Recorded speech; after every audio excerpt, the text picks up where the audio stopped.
Today we'll start a new topic of Python, that is data visualization. Let's see.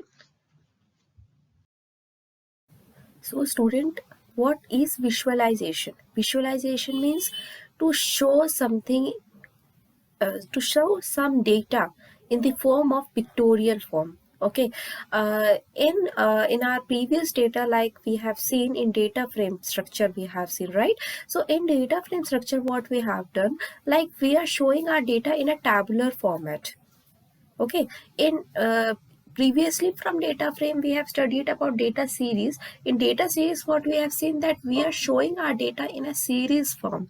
Okay, now we will show that if we want to show our data in a pictorial form, then how we can show our data. So data visualization is the tool through which we can show our data in the form of what? In the form of pictures. It becomes easy for the user to understand it since it is in a pictorial form, so it looks attractive, and the person who is viewing the data or the pictures could be able to understand more accurately rather than the text format. Okay, so representing the data in the form of picture or graph is called what? Data visualization.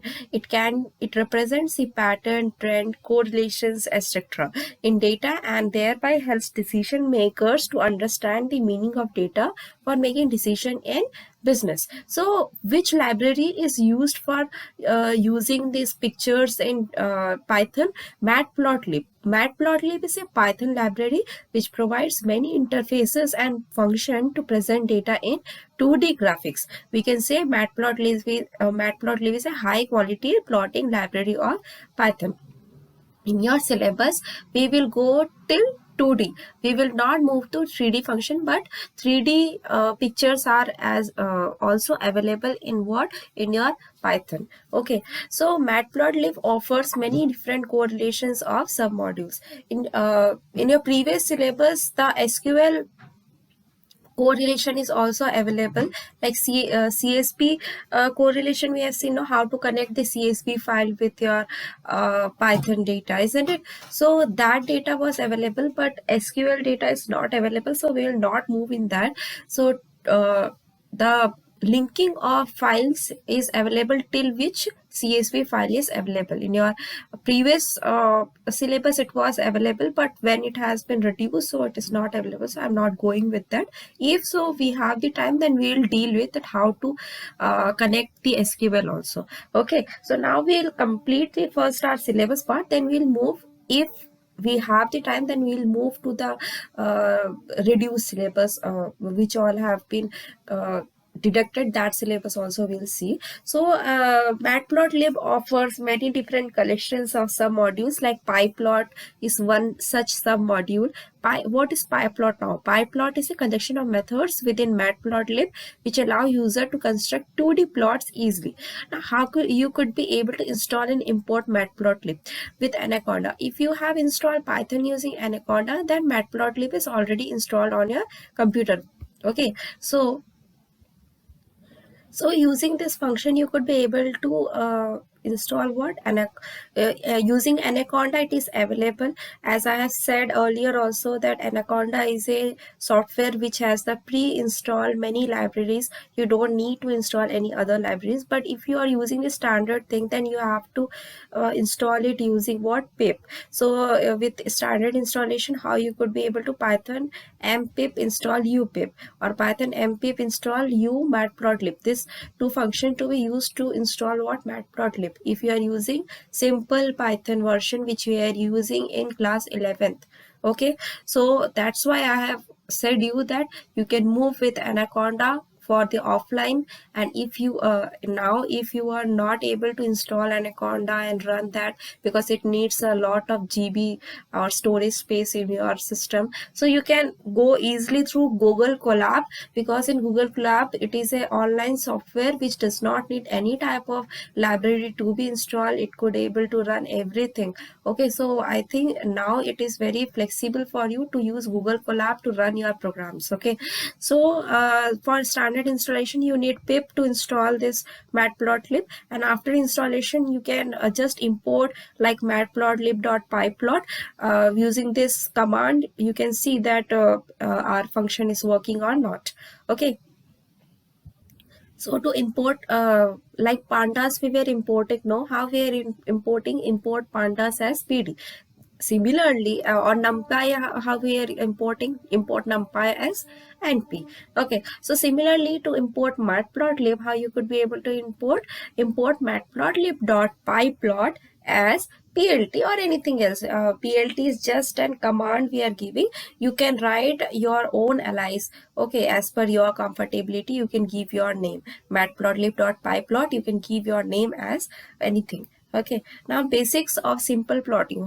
What are visualization data could be available through what? Chart. So what are chart we can make? Line chart is available, bar chart, pie chart. Okay, so line chart, it displays information as a series of data points called markers connected by straight line. This is what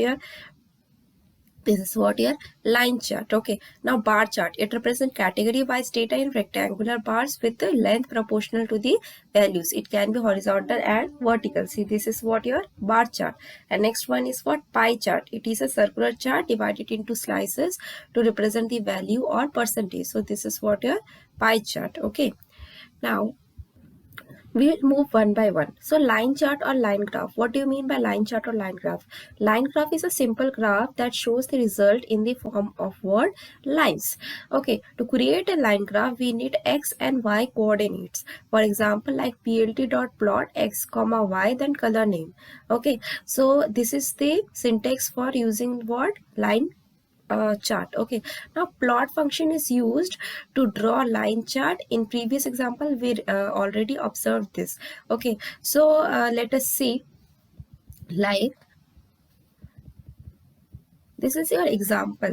We'll simply draw a single line. Okay, so how you could draw it? So import matplotlib.pyplot as plt. This is my library which is used to draw what? Which is used to draw the visualization effect in your Python. So x is equals to 1 2 3. Okay, 1 in x1, then 2, and then 3, up to 3 line it will move. Then y is equals to 2, then 3.5, then 5. Okay, according to that it will move. Now plt.plot x comma y, I haven't given here any like color name. So x comma y, so it will draw x comma y. Then plt dot show means it will show the data. So according to that it will show our data. Next, setting label of x and y. S is also title of chart. So for that we will do like x I am giving the data and y I have given the data. Next, plt x label. X label means in x label what should be the label. Okay, so here over should be written, and in y level runs code will be written, and in the title what should be written? Over wise runs code, England or India versus England. And then plt.plot x comma y, whatever the x comma y data is there it will plot. And then plt.show means what? It will show our required data. You can see the output how it will look.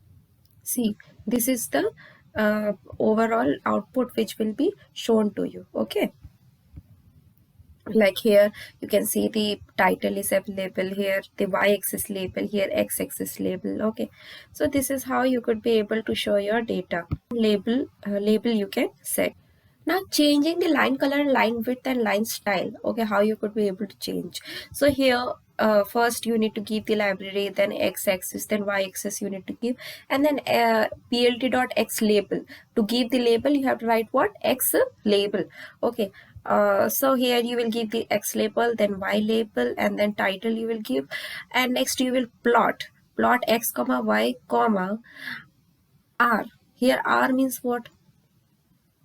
Here r means what? You are giving the red color. Okay, you are giving r means what? It is the line should be of red color. then means x comma y comma, here you have to give the color name. You can give the r, like r color you have to write here, r. Next, line width should be 4 and line style should be dashed. So according to that, the plotting should be done. And then last you have to do what, plt dot show. If you will not write plt dot show, then it will not show the required output. Okay.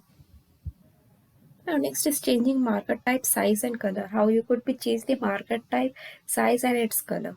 Okay, so here you can see that in our previous example we could not mark the points, isn't it? So to mark the points you have to use what, marker or marker size or marker color. Okay, so here I am importing then x axis, then y axis, then you have to give the label, x label and y label, then title I have given, and then plotting I have done, x comma y I have done, that comma marker is equals to plus. Okay, so the marker will be in which order plus. You can give the marker style as asterisk also, at the rate also, any symbol you can give here. Okay, next marker size should be 10. I have given the size also mentioned. You can increase or decrease the size. Then marker color also I have given. You can insert the color also. Okay, here also you can insert the color, line color also you can insert, and marker color also you can insert with different color. Then it will look more elaborate. Okay, now next you have to show plt dot show you have to do, then you can see that output will be required. Okay, so student, in the next class we'll see the bar graph and all other things. Till then you practice this all task. Okay, thank you students.